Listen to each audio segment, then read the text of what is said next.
سلام. تلفن 3661 پاناسونیک برخورده است. شکل ظاهری کپی 6661 منوش فارسیه، گوشیاش اینا منو انگلیسیه، با هم دیگه هم ست نمیشه، ولی جفتشون گوشی خوبیه.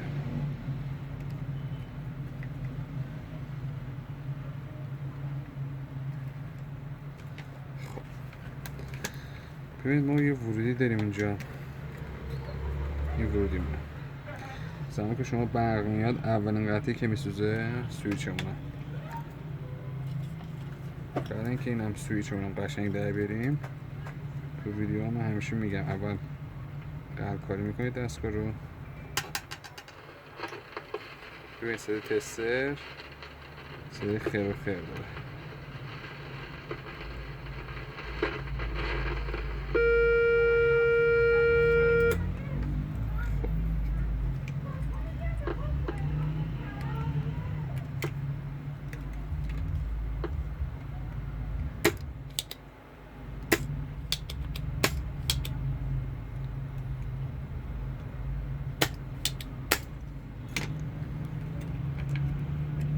ببینید این پریده شماش 1626 رو میتونید بزنید.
سلام.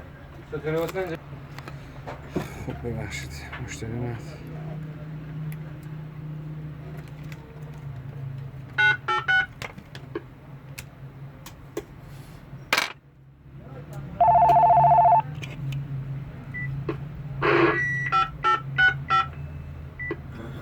این دستگاه است.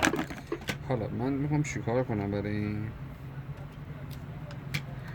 دستگاه رو ببندیم. اول بهتون توضیح بدم. خط من بکشم اینو.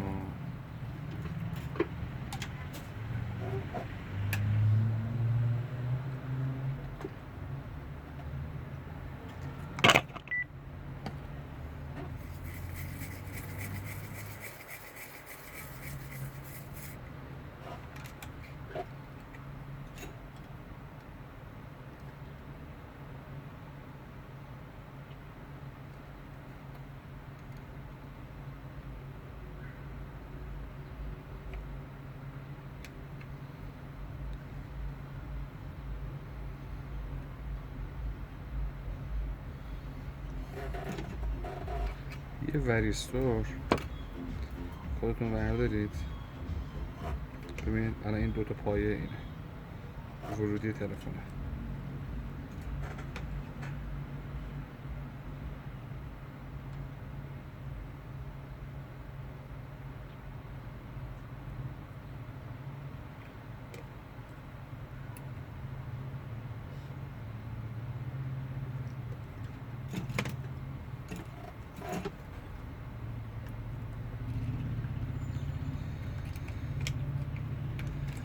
این اتصال بهت بذارید دائم بمونه. حالا این سری خدا نکنه باز برق بخوره، از سوختگی بیشتر جلوگیری میکنه. همین یه دونه قطعه که شما دارید میذارید خیلی به درد مشتری میخوره. اینم جهتش میگم. اصلا حالا میتونید حالا ظریف کارتر هستید هم انجام بدید، خیلی راحت. خب آمادهش کنم و تمامش بدم. اینجا الکتریکی مشهده، من محتسبم. نمونه کار تعمیر داخل کانال ما موجوده، دوست داشتید میتونید بفرستید برای تعمیر. علاقه‌مندم بودید میتونید از کانال پیگیری کنید. ممنون میشم فقط سوال نپرسید. مرسی که این ویدیو رو هم دیدید.